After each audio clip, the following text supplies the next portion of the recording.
Part 1. The Hidden Truth. Most men never learn Stoic Glow script.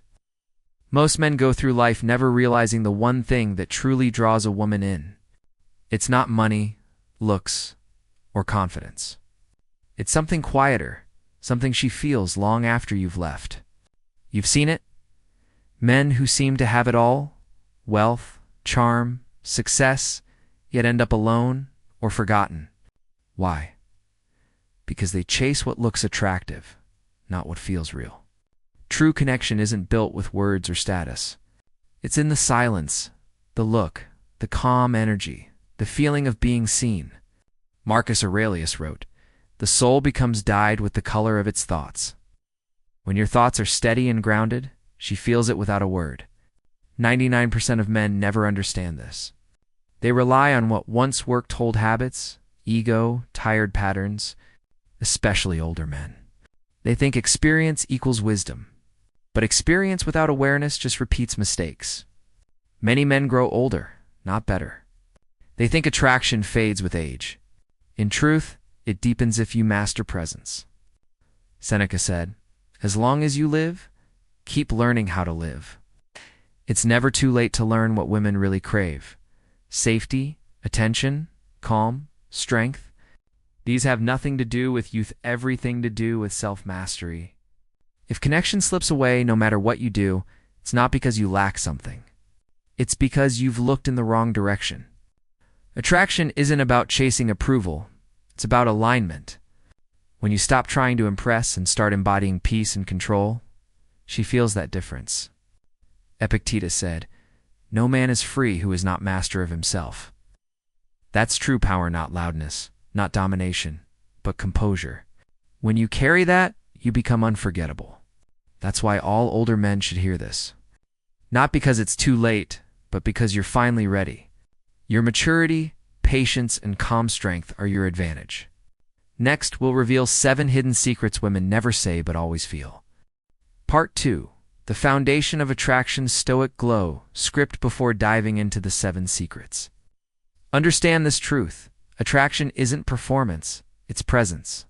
Most men spend their lives chasing surface traits, looks, wealth, confidence, believing they guarantee connection. They don't. They only create attention, and attention fades. Real attraction comes from energy.com, grounded and unshakable. Marcus Aurelius said, "You have power over your mind, not outside events. Realize this, and you will find strength." When your mind is calm, you stop forcing outcomes. You simply embody them. That's what women feel, not your words, but your energy. The Stoics knew that power begins with mastery of the self. Epictetus taught, "No great thing is created suddenly." The same is true with attraction. It's not about quick tricks or fake confidence. It's about small, deliberate actions that grow into presence. Picture 2 men, one loud, desperate for validation, the other quiet, centered, speaking less but meaning more. The second man doesn't chase attention. It follows him naturally. Because stillness has gravity. Confidence without noise. Seneca said, "The greatest wealth is to live content with little." This is the essence of masculine calm, needing less, desiring less, and being more. When you carry peace instead of pressure, she feels safe. That safety creates attraction deeper than words or status ever could. So remember this. Attraction is not something you do. It's something you become. Control yourself, not the outcome. Lead with energy, not performance. Be calm, be grounded, be present. Because that's what separates the 1% of men who connect from the 99% who chase. Part 3. The Power of Touch Before Intimacy, Stoic Glow. Script. Most men think words create connection. They don't. A woman doesn't fall for what she hears. She falls for what she feels. Picture this. You're on a date. The talk flows, she laughs, everything feels right. But something's missing. Later, there's silence. No reply, no spark. Why? Because you connected only with your voice, not your presence. True attraction begins in small, intentional gestures, subtle, non-sexual touch. A gentle hand on her shoulder, a reassuring squeeze, a calm gesture that says, "You're safe here." Words can say it, but touch makes her feel it. Marcus Aurelius said, "Waste no more time arguing about what a good man should be." Be one. Presence isn't about charm. It's about awareness, reading the room, feeling her comfort, responding with care. It's not what you do. It's how you are when you do it. Epictetus taught, it's not what happens to you, but how you react to it that matters. When you're calm, steady, and intentional, your energy speaks louder than words. She doesn't remember the sentence you said, she remembers the peace she felt beside you. Seneca wrote, "A gem cannot be polished without friction, nor a man perfected without trials." That touch, grounded, steady, pure, is the product of growth, not impulse. It's the difference between men who chase and men who connect. So remember, before intimacy, create presence. Before you speak, feel. Before you act, breathe. Your calm, grounded touch says everything without saying a word. Part 4. Flirting with confidence and respect. Stoic Glow. Script: most men either flirt too much or not at all. One looks desperate. The other seems cold. But women are drawn to the man who flirts with calm confidence, playfully, without pressure. Flirting isn't about clever lines or proving your worth. It's about presence, enjoying the moment, reading her energy and keeping it light. A stoic man flirts not to win approval, but because he's comfortable being himself. Picture this. She teases you, and you respond with a smile, not a chase. That quiet confidence tells her, "I enjoy this, but I don't need it." It's the balance between interest and independence that keeps her intrigued. Marcus Aurelius said, "If it is not right, do not do it. If it is not true, do not say it." When you flirt with authenticity, every word carries weight. She feels safety, not manipulation, interest, not pressure. Epictetus taught, "He who laughs at himself never runs out of things to laugh at." Flirting should be fun, not calculated. You're not performing. You're connecting like a dance with rhythm, not a battle for control. Seneca wrote, "To be calm is the highest achievement of the self." That calmness turns attraction into comfort. She feels relaxed, seen, and free to respond. So remember, real flirting isn't about chasing attention. It's about enjoying connection with quiet strength. Speak less, feel more, and let your presence do the talking. Part 5. The art of touching her hair. Stoic Glow. Script: there's a moment few men understand, when to touch her hair. It's not about desire. It's about awareness. Done too early, it feels forced. Done with presence, it feels natural, unforgettable. A woman's hair is sensitive, a connection point to trust and emotion. When you gently brush a strand away from her face, you're not just touching her. You're communicating calm and care. It says, "I see you. I'm here. You're safe." Marcus Aurelius said, "Be tolerant with others and strict with yourself." This moment isn't about taking control. It's about discipline, knowing when not to act, when to wait, when to feel the rhythm of the moment. True restraint builds tension deeper than any words could. Epictetus taught, "No man is free who is not master of himself." When you move with presence, she feels your confidence, not the kind that demands attention, but the kind that steadies the room. It's the quiet assurance of a man who knows himself.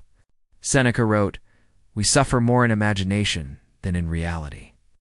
Most men overthink these moments, trapped in their own minds. The truth is simple. If you're calm, she'll relax. If you're tense, she'll retreat. The art of touch is the art of timing. Not rushing, not hesitating, just being in the moment. That's what separates a man who chases from a man she remembers. Part 6. The subtle power of a hand on her back. Stoic Glow. Script: sometimes strength is silent.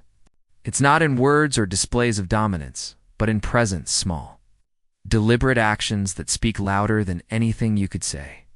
One of those gestures is the light touch on her back. Imagine walking through a crowded room.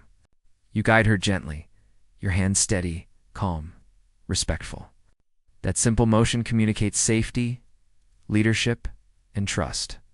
It says, "I've got you," and she feels it instantly.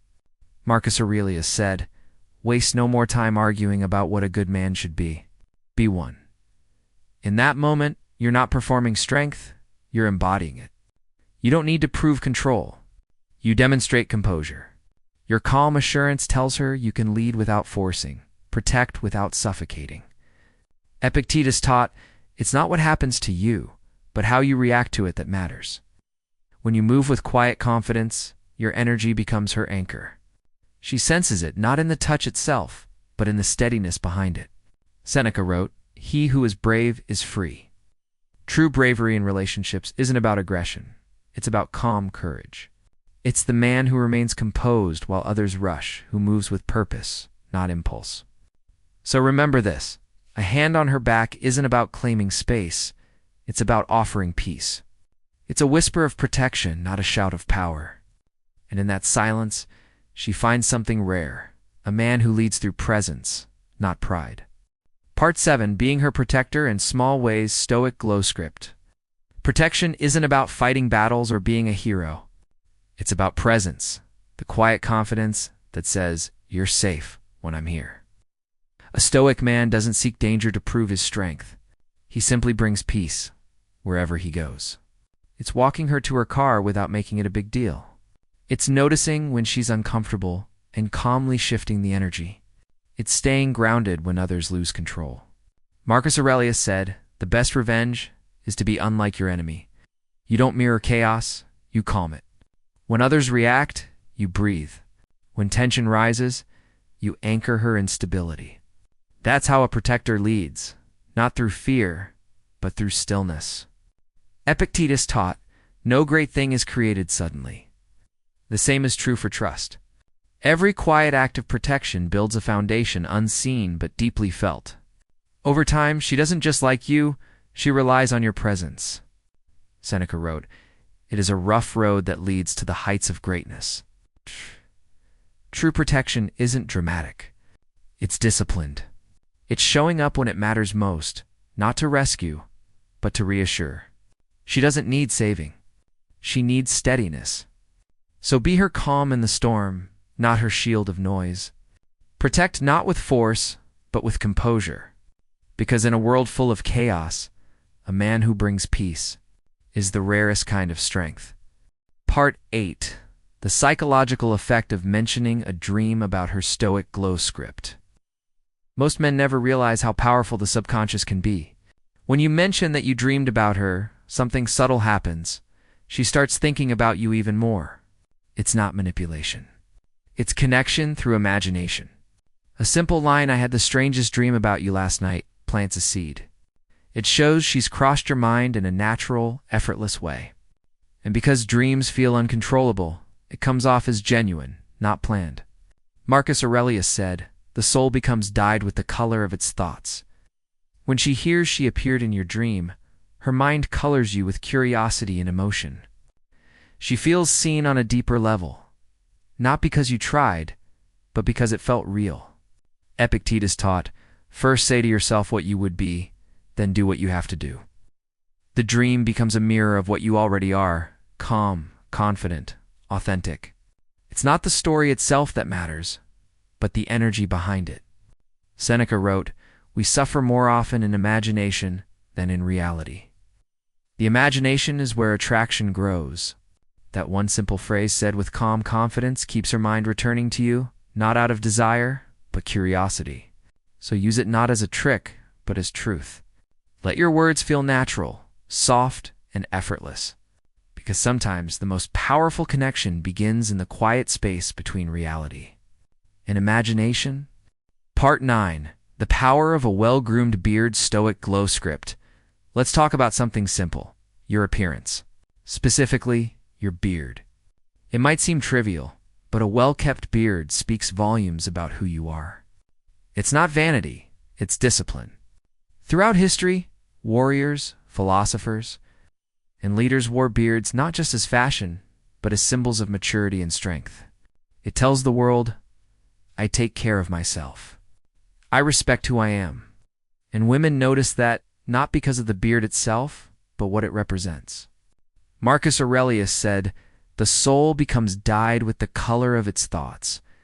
Your appearance reflects your inner order. A messy, neglected look signals chaos. A well-groomed one reflects control and presence. It's a mirror of your state of mind.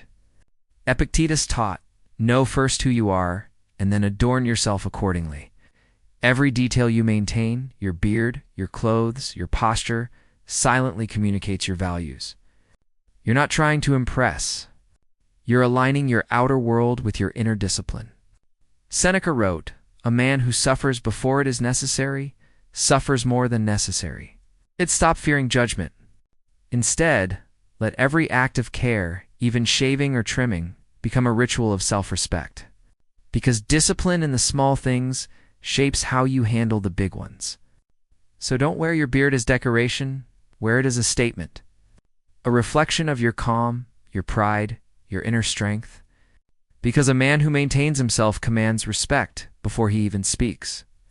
Part 10. The meaning behind the 7 secret Stoic Glow script. Each of the 7 secrets may seem small a touch, gesture, a look. But together, they reveal something deeper. Who you are when the world isn't watching.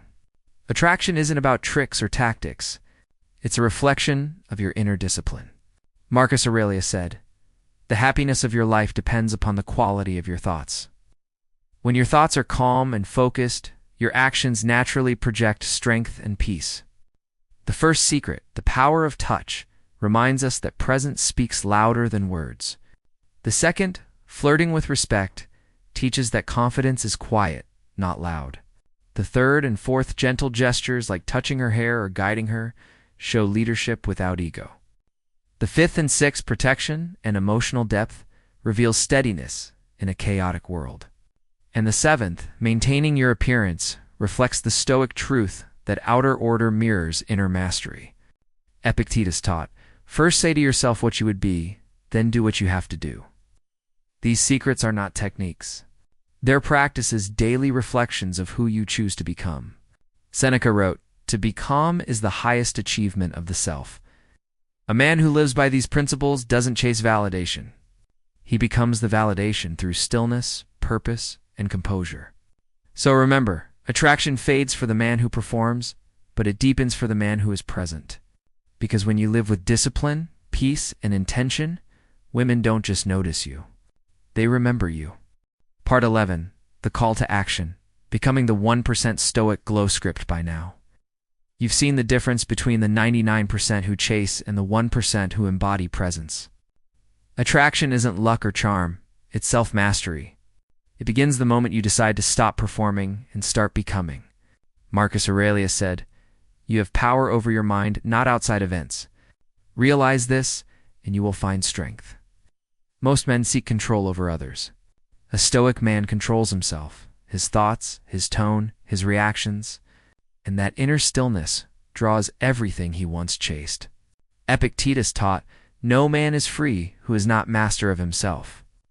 Freedom is the ability to remain calm when the world tests you. It's choosing peace over panic, composure over chaos. That's the energy women feel but can't explain, the steady fire that never fades. Seneca wrote, "Luck is what happens when preparation meets opportunity." Every moment you practice presence, every time you choose discipline instead of distraction, you're shaping that luck. You're training your mind to lead, not to follow. So don't wait for the right moment. Create it. Take one secret, one principle, and live it today. Because change doesn't come from hearing, it comes from doing. The 99% hope to be noticed. The 1% move with purpose, leaving a quiet impact that never fades. And the truth is simple. When you master yourself, you master life. Because attraction, real, lasting attraction, isn't something you chase. It's something you are.